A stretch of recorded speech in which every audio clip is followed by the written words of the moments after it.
Rawhide bites into Anna's wrists, her bare feet numb on the frozen planks. "Who will take her?" her father bellows, the clink of coins already echoing in her ears. William sees not a scarred girl, but a woman worth fighting for, a truth she's yet to grasp, her eyes fixed on the falling snow, and breath turned to ice in the air. Beneath the gray sky, townsfolk huddled around fires or bartered loudly over sacks of grain and leather goods. But today, the attention of the crowd shifted toward a wooden post near the center of the square. Tied tightly to it was a girl, barefoot, bruised, her torn dress barely shielding her from the cold. She was 20, but her hollowed cheeks and downturned eyes made her look older. A large, jagged burn scar marred the left side of her face, pulling the skin tight from her jaw to her cheekbone. Her hands, bound behind her, were red and raw from rope and frost. Her father stood beside her, puffed up with drink and bitterness, shouting above the wind. "Who will take her?" he called, voice slurred with contempt. "A fine wife, strong and silent. She don't talk back, and she don't cost much. Hell, I'll take the best offer right now." The crowd laughed, some in disbelief, others in cruel delight. "What's wrong with her face?" someone called out. "Burned it years ago," the father spat. "Set the whole damn kitchen on fire. Killed her sister too, the pretty one. This one's just a useless, scarred thing now. Useless." More laughter. A woman nearby muttered, "Poor thing should have died with the fire. She ain't even got shoes." Another man jeered. Anna kept her eyes on the snow beneath her feet, her breath shallow. She did not speak, did not flinch. The cold had taken the feeling from her toes hours ago. Her hair hung in frozen tangles, and her lips were cracked with blood. Then came the sound of boots, slow, deliberate, not rushed like the rest. Spurs clinked softly with each step. A man approached through the crowd. He wore a long wool coat lined with fur dusted white at the shoulders. A wide-brimmed hat shielded his face. But when he raised his head, the hush in the square was sudden. His eyes were calm, steady, and unlike the others. He did not sneer. He looked at the father first. "How much?" he asked plainly. The father blinked. "You serious?" The man did not answer. Instead, he reached into his coat and tossed a small leather pouch to the ground. It landed with a heavy clink of coin. The father scooped it up, fingers shaking greedily. "She's all yours." The man nodded once and stepped forward. As he untied the ropes from Anna's wrists, she swayed slightly but did not fall. Her skin was mottled with bruises, wrists rubbed raw. She pulled her hands close to her chest, still refusing to meet his eyes. He crouched, reaching toward her gently, but she turned her face away, her voice barely audible. "Don't look at me." He froze for a breath. Then, without a word, he shrugged off his heavy coat and wrapped it around her shoulders. The wool was warm, lined with thick shearling. It hung down past her knees, swallowing her frame. He did not touch her face, did not flinch, did not stare. Instead, he dropped to one knee on the floor, leaning forward, his voice soft and sure. "You're beautiful. Be my wife." Anna stood still, her breath catching in her throat. For the first time, her fingers stopped trembling. Her eyes, wide with disbelief, flickered toward his, but only for a second. The crowd had gone quiet. Whispers passed like wind between buildings. No one laughed now. The man placed a hand on the small of her back and guided her gently forward. No one stopped them. No one dared. And just like that, through falling snow and silent stairs, the girl they had called a burden walked away beside the man who saw her as something worth saving. The snow crunched softly beneath their boots. As they walked, William led the horse with one hand, his other resting calmly by his side. Anna, wrapped in his oversized coat, kept her eyes on the ground, her bare feet tucked awkwardly into the hem to preserve what little warmth she could find. Neither of them spoke. The silence was not heavy. It was careful, like a glass floor, neither dared to step too hard upon. But in Anna's mind, the silence echoed louder than words ever could. 10 years ago, the fire had started with a pan of grease.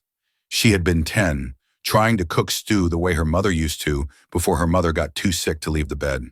The flames had spread fast, licking the curtains, swallowing the walls. She remembered screaming for help. She remembered the smoke. She remembered her little sister's voice from the other room, soft and confused. Anna. Then she remembered nothing but heat and afterwards silence permanent. Her sister never spoke again, never laughed again, never braided flowers into Anna's hair or stole apples from the pantry with a mischievous grin. Her name had been Elsie. She was 8 years old. Anna woke 3 days later, her face wrapped in linen, her throat raw from screaming. Her mother died weeks after, grief eating her faster than the illness ever could. And her father, he was never the same. "You should have died instead," he said once. He said it often. She heard it again in her head, now louder than the wind. The way he looked at her year after year, like she was a broken tool he could not throw away, but never wanted to use. She became the ghost of her sister's shadow, the reminder of all he lost. His punishments grew harsher as she grew older. Sometimes it was the back of his hand. Sometimes it was worse, but always it was his words that cut deepest, scarred and stupid. "No man will ever want you. You were born cursed. Even fire tried to take you. Should have let it." Those words lingered in her bones, etched deeper than the burn on her skin. Today had been the final blow. Tied to that post, her shame on display. And yet the only thing worse than the crowd's laughter was the sound of coins clinking in her father's hand as he sold her like a mule. She swallowed hard and glanced up at William. He had not asked her name, had not questioned the scar. He walked beside her now in silence, glancing ahead as if the world behind them held no meaning. But Anna's thoughts were not silent. She wondered why he helped her, what he wanted, what he saw. When he looked at her, she wrapped the coat tighter, pulling the collar up to her cheek. The burn stung in the cold, a reminder that it would always be there. She turned away slightly, avoiding his gaze, though he was not even looking at her. He must have sensed her unease. His hands shifted on the horse's reins, slowing the pace to match hers more precisely. Still, he said nothing. Not a word to force comfort, not a question to demand explanation, just quiet, kind, careful, quiet. Anna could not remember the last time someone walked beside her without fear, disgust, or orders. No one had ever shielded her from a crowd. No one had ever covered her shoulders with warmth or looked into her eyes without flinching. Even now she expected him to break the silence, to say something cruel, to regret his decision, but he did not. The snow kept falling. The wind whispered through pines ahead, and William walked beside her as if he had all the time in the world. Anna took one slow breath, then another. Maybe it was nothing. Maybe it would not last. But for the first time in 10 years, she did not feel completely alone. The sun had long dipped behind the snow-capped hills. By the time they reached the edge of William's land, the wind had quieted to a low hush, and smoke drifted gently from the chimney of a small wooden cabin tucked between the trees. A simple place, no more than 3 rooms and a barn out back, but it stood firm against the cold, with golden light spilling from the windows like a welcome. Anna hesitated at the door, her body half turned as if ready to flee. William opened the door ahead of her and stepped aside without a word. He did not urge her forward, only waited. After a moment she crossed the threshold. Warmth hit her like a wave. The scent of burning cedar filled the space. A small fire crackled in the hearth, and thick woolen blankets were folded neatly on the edge of a sturdy wooden bench. On the table, a bowl of stew steamed beside a tin cup of water. She stood in the center of the room, still wrapped in his coat, afraid to move, as if one step might break whatever spell had brought her here. William knelt by the fire, placing a kettle over the flames. Then he stood and disappeared into a side room, returning moments later with a basin, a towel, and a worn but clean bar of soap. He set them down gently by the fire, then met her eyes. "It is warm," he said simply, "for your feet." Anna looked down at her bruised, numb toes, still blue from the cold. She had not even realized how badly they hurt until now. He turned away again, giving her space. She watched as he moved around the small cabin, lighting a second oil lamp and stoking the fire without looking at her. He did everything with quiet efficiency, as though he had done it all 1,000 times. But never once did she feel like an intruder. Still, the tightness in her chest would not ease. Her fingers dug into the fabric of the coat, and after a long pause, she found her voice. Are you doing this because you pity me? Her words hung in the air, thin and sharp. William looked up from where he stood by the fire. His expression did not change. No, he said. I am doing this because you deserve to be treated like a person. And a blink. The simplicity of it cut deeper than any elaborate kindness. No one had said anything like that to her. Not since her mother died. Not in 10 years of being spoken to like a curse, a mistake, a burden. She tried to speak again, but her throat tightened. Her knees gave out before she realized she was falling. She dropped to the wooden floor beside the fire, the coat pooling around her, and covered her face with both hands. The tears came fast, hot, silent, uncontrollable. It was not just the fire in the hearth that warmed her. It was the words, the room, the absence of judgment.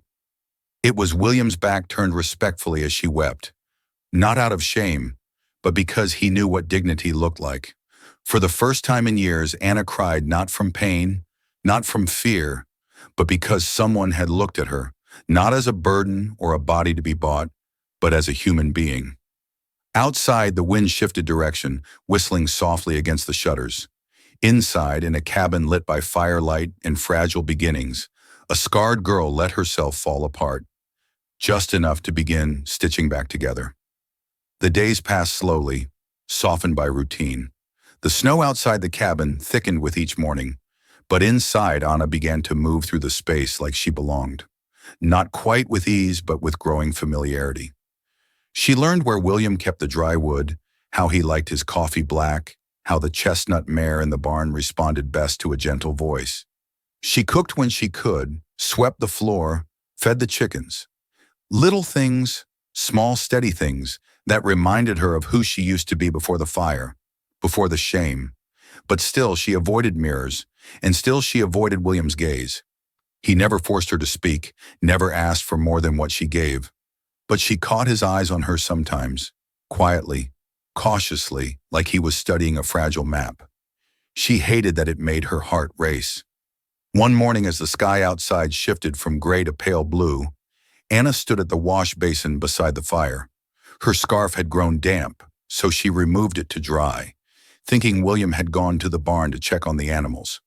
She dipped her hands into the basin, rubbing warmth into her fingers. Behind her, the door opened. She turned just as William stepped inside, boots heavy with snow. He stopped mid-step, startled to see her without the scarf. Their eyes met, and in that half-second, everything froze. Anna's breath hitched.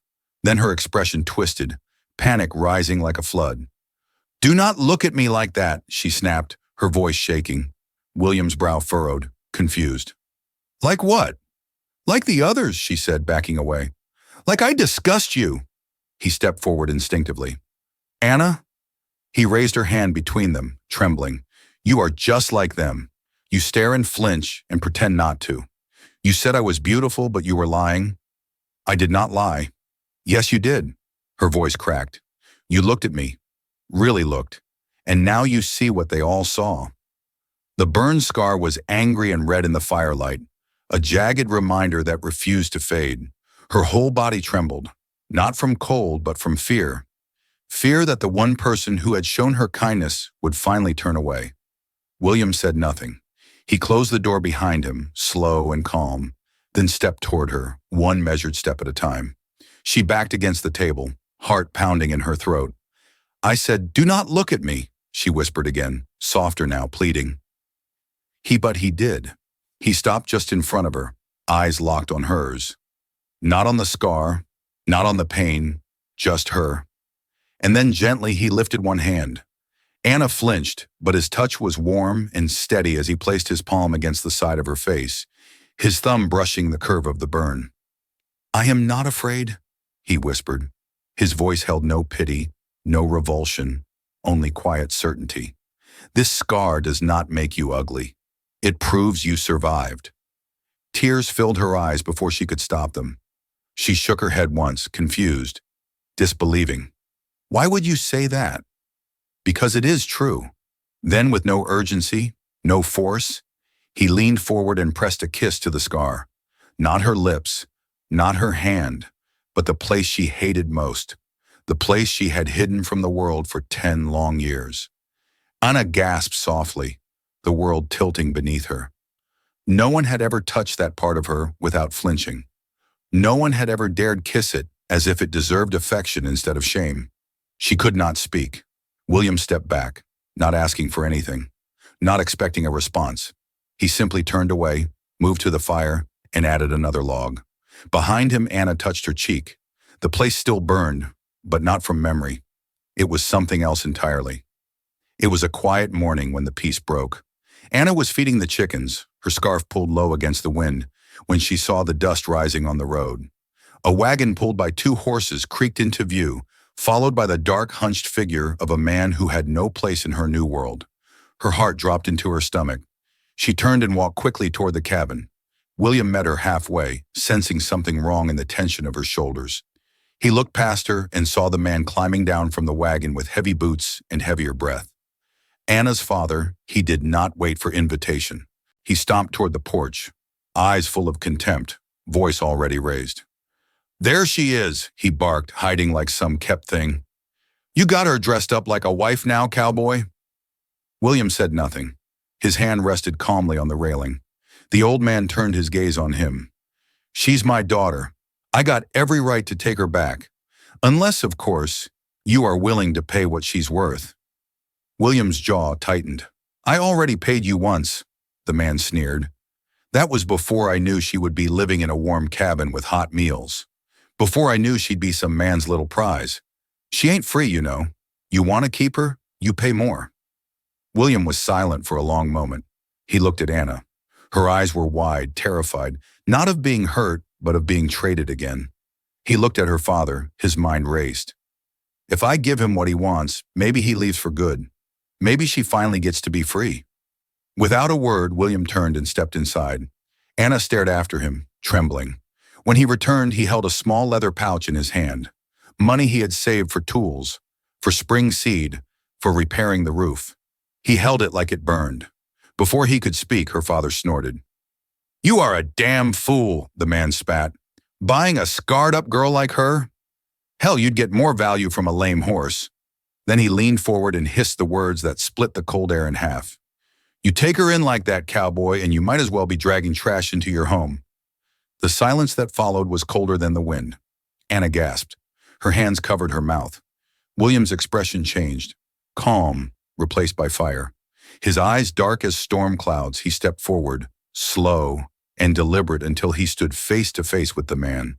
Then he said, clear, firm, and without a tremor, "She is not trash."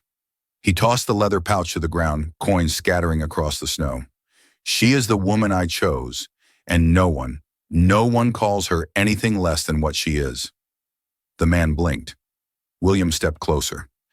"You can take your insults and get off my land, and if you ever come back, it will not be a conversation next time." The crowd had started to gather at the edge of the yard. Neighbors, townsfolk, passers-by drawn by the noise. No one laughed. No one moved. Anna's father looked at their faces, saw the stillness, the judgment, the realization that the power he used to carry meant nothing here. With a snarl, he backed toward his wagon. "This ain't over," he growled. "You'll regret this, both of you." He climbed into the seat, yanked the reins hard. The horses turned and the wagon rolled away, kicking up dust in silence. Anna stood frozen. Then she turned to William, her eyes wet, her lips parted as if she wanted to say 100 things and none at all. But she did not need to speak. He walked over and gently touched her hand. He looked down at their fingers. No one had ever fought for her. No one had ever chosen her. Not for love, not for worth, but simply because she was her. And in that moment, as the snow returned and the wind carried away the scent of old bitterness, Anna knew something she had never dared believe. She was not broken. She was not a mistake. She was his choice. The snow had not stopped since morning. It fell thick and silent over the hills, blanketing the land in white silence. Inside the cabin, the fire crackled softly, untouched stew cooling on the table. William called her name once, then again, louder this time. But Anna was gone. He rushed outside, the wind slashing at his face. Her tracks were faint, but they're leading down the path toward the river, barely visible in the thickening snow. but enough. He followed them without hesitation. Anna walked with her arms wrapped tightly around herself, every step heavy, as if the weight in her chest had finally reached her legs. She did not know where she was going, only that she could not stay. She loved him, and that terrified her more than anything. He had stood up to her father. He had defended her in front of strangers. He had touched her scar like it was something sacred, but none of that could change the truth. She carried like a stone inside her. She was damaged, and damage did not deserve to be chosen. He deserves a clean life, a quiet one, not a girl with ghosts. So she kept walking until her knees buckled in the snow, and she collapsed near the edge of the treine, breath catching in her throat, tears freezing on her cheeks. She did not hear the footsteps until they were almost upon her. Anna Williams' voice cut through the storm. She turned slightly, eyes wide, startled. "You should not have followed me." But he was already dropping to his knees beside her, breath coming hard, arms outstretched. He pulled her close, wrapping his coat around both of them, shielding her from the wind. "You think I could stay behind? Not knowing where you were," he said, voice shaking with cold and something deeper. "I thought," she whispered, "I thought I was a burden." His forehead pressed against hers, snow melting in his hair. "You are not a burden. I do not want to ruin your life." He shook his head. "You are the reason I want a life at all." Anna went still. Then he reached into his coat pocket and pulled out a small silver ring, worn, smooth, shaped by time. "This belonged to my mother," he said quietly. "It is the only thing I have left of her." He slipped it gently onto Anna's finger. "I want you to have it." She stared at the ring, too stunned to speak. "This is not pity. This is not guilt. I am not saving you, Anna," he said. "I am choosing you." Tears welled in her eyes, not from sorrow, but from the unbearable weight of hope. "I do not know how to do this," she whispered. "I have never been loved before." "Then let me show you." He kissed her forehead, slow and certain, his hands warm despite the cold. And for the first time in her life, Anna let herself believe that maybe, just maybe, she was allowed to be loved. The storm had passed, but the wind still whispered of something coming. William stood on the porch, sharpening a knife with slow, methodical strokes. Inside, Anna was kneading dough, her sleeves rolled to the elbows, humming softly under her breath. Something light, something new. Then came the sound. Hooves, wheels, shouting. William dropped the knife. Anna stepped to the window just as the wagon creaked into view, larger this time, pulled by 4 horses. At least 5 men rode with it, their eyes blurry, their mouths twisted in drunken delight, and leading them as if he had never left, sat her father. He dismounted before the wagon stopped, stumbling slightly but grinning as if he were about to collect on a debt. Anna stepped back from the window, blood draining from her face. William walked to the door and pulled the rifle down from the wall. "Stay inside, Amalwam," he said. She opened her mouth, but he shook his head. "Promise me." Anna nodded. Outside, the men fanned out, some carrying pistols, others broken bottles or knives. Her father stepped forward with exaggerated confidence, arms wide. "You had your fun, cowboy," he called, "but the game is over. I am here to take back what is mine." William stepped down from the porch, rifle held steady. "She is not yours." "Shh, that's so," the old man chuckled, then turned to his companions. "You hear that, boys? He thinks she belongs to him now." He spat in the snow. "She is still my daughter. I can do whatever I damn well please with her." "No," William said flatly. "You cannot." Her father's eyes darkened. "Then maybe I will just burn this little house to the ground and drag her out from the ashes like the last time." That did it. William raised the rifle. "Get off my land!" One of the drunkards reached for a weapon. The shot rang out fast, too fast. Gunfire exploded in the cold morning air. William dove behind a barrel as bullets splintered the porch rail. He returned fire, hitting one of the attackers in the leg. Another charged forward with a club, but William knocked him down with the butt of the rifle. Then a sharp crack. Pain exploded in his shoulder. He staggered back, gripping his arm, blood already soaking his sleeve. The world blurred. From the cabin, the door slammed open. Anna stood in the doorway. She had William's pistol in her hand, held high, arms steady despite the shaking in her knees. "Enough!" she screamed. Her father turned, surprised. "Anna, go back inside." She stepped down the porch steps, moving past William, who tried to grab her but stumbled. "Stay out of this," her father barked. But she did not stop. For the first time, she looked him in the eye. Not with fear, not with shame, but with something fierce. "I am not the scared little girl you beat into silence." She cocked the pistol. "You do not own me." He laughed, but it cracked. "Put that down. You do not have the spine." She took one more step. "Try me." The wind went still. Then something broke in her father's face. His bluster cracked. He looked at the girl before him, and for the first time did not see something weak. He saw a woman who had been forged in fire and survived. He took a step back, then another. "Crazy," he muttered. Then he turned and climbed into the wagon. "Let's go," he barked at the others. The remaining men, wounded or winded, limped after him. Within minutes, they were gone, disappearing over the ridge, swallowed by the silence they had tried to destroy. Anna stood still, breathing hard. William, still crouched beside the porch, looked up at her with pain in his eyes, but pride too. She turned to him and dropped to her knees. "You are bleeding." He smiled even as he winced. "You should see the other guys." She laughed, a breathless, stunned sound. Then carefully she helped him inside. And with the door shut, the noise behind them fading into memory, Anna felt something shift inside her. She had stood up. She had fought back. And for the first time in her life, she had won. The seasons turned. The snow melted into spring, and spring gave way to golden fields and warm winds. The trees stretched their arms again, and grass returned like an old song remembered. The cabin, once a place of hiding from storms and sorrow, began to change with them. It breathed differently now. It echoed with laughter in the mornings, quiet humming in the afternoons, and firelight reflections on the walls at night. Anna bloomed slowly, like the wildflowers that lined the fence William had built with his bare hands. Healing did not come all at once, nor did trust, but little by little her steps grew lighter. She began to meet her own reflection without looking away. Some days were still heavy, shadows tugging at her confidence, but they did not hold her like before, and William never rushed her. He matched her pace without question, without complaint. Each morning he would take her hand and lead her out to watch the sunrise. He built a bench beneath the oak tree behind the cabin, carved her name into the grain like a quiet promise.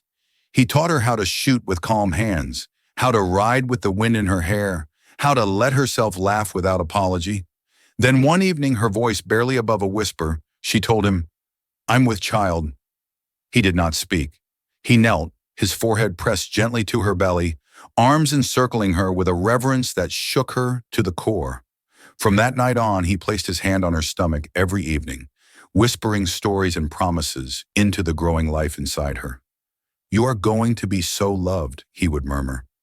Anna would lie beside him, her hand resting over his, tears sometimes slipping from her lashes, not from fear, but from the unfamiliar weight of peace.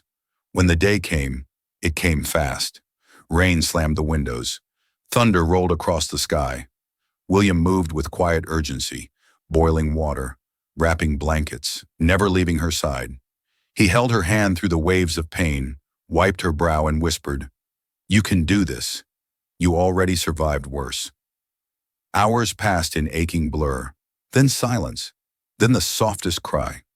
William's hands trembled as he lifted their child, small, red, and breathing in the world, and held the baby against his chest, and a watched eyes flooded. When he turned to her, voice breaking, he said, "You are more beautiful now than the day I met you." He lowered his forehead to hers, their baby cradled between them. "You are my miracle." Anna laughed through tears that tasted of joy.